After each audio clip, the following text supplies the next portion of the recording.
कधी कधी आपण मनात विचार करतो की आपण लोकांसाठी एवढं सगळं करून सुद्धा लोक आपल्यासोबत वाईट का होतात. थोडं लक्षपूर्वक ऐका, सांगतो तुम्हाला.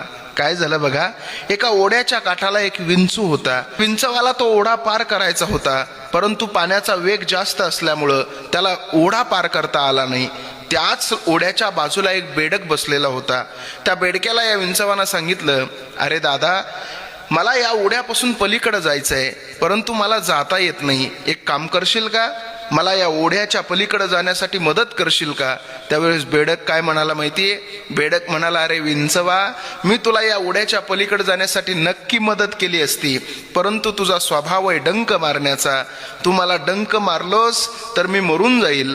त्यावेळेस विंचू म्हणायला लागला, अरे बेडका, मी कसा तुला डंक मारल. ओढ्याच्या पलीकडे जात असताना मी जर तुला मध्येच डंक मारला तर तू बुडशील, पण तुझ्यासोबत मला